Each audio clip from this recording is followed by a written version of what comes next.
এই সূরার ১ নম্বর ফজিলত হচ্ছে রাসূল সাল্লাল্লাহু আলাইহি ওয়াসাল্লাম বিভিন্ন সুন্নত নামাজের দ্বিতীয় রাকাতে এই সূরাটা পড়তেন। যেমন ফজরের ২ রাকাত সুন্নত আছে না? ফজরের ২ রাকাত সুন্নতের দ্বিতীয় রাকাতে রাসূল সাল্লাল্লাহু আলাইহি ওয়াসাল্লাম এটা পড়তেন। প্রথম রাকাতে সূরা কাফিরুন, দ্বিতীয় রাকাতে সূরা ইখলাস এটা পড়তেন। মাগরিবের নামাজের যে সুন্নাত, সেই সুন্নাতেরও দ্বিতীয় রাকাতে আল্লাহর হাবিব সাল্লাল্লাহু আলাইহি ওয়াসাল্লাম এই সূরাটা পড়তেন। তাওয়াফ করার পরে ২ রাকাত নামাজ পড়তে হয় জানেন? ওই ২ রাকাত নামাজে রাসূল সাল্লাল্লাহু আলাইহি ওয়াসাল্লাম প্রথম রাকাতে সূরাতুল কাফিরুন, দ্বিতীয় রাকাতে সূরাতুল ইখলাস পড়তেন। বিতিরের সালাতের শেষ রাকাতে আল্লাহর হাবিব সাল্লাল্লাহু আলাইহি ওয়াসাল্লাম সূরাতুল ইখলাস পড়তেন। এই মর্মে অনেকগুলো হাসান হাদিস আছে। তাহলে কখন কখন সূরাতুল ইখলাস পড়তেন রাসূল সাল্লাল্লাহু আলাইহি ওয়াসাল্লাম কোন নামাজে? ক্লিয়ার না?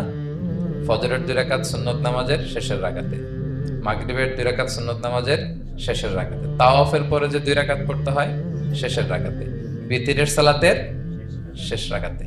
এই সূরাটাকে আল্লাহর হাবিব সাল্লাল্লাহু আলাইহি ওয়াসাল্লাম সুলুসুল কোরআন বলেছেন, 1/3 অফ দ্য কিতাব। কোরআনের 3 ভাগের 1 ভাগ। সূরাতুল ইখলাস তা'দিলু সুলুসাল কোরআন। সূরা ইখলাস হচ্ছে কোরআনের 3 ভাগের 1 ভাগ। তার মানে আপনি যদি একবার সূরা ইখলাস পড়েন, কয় পারা তেলাওয়াতের সওয়াব?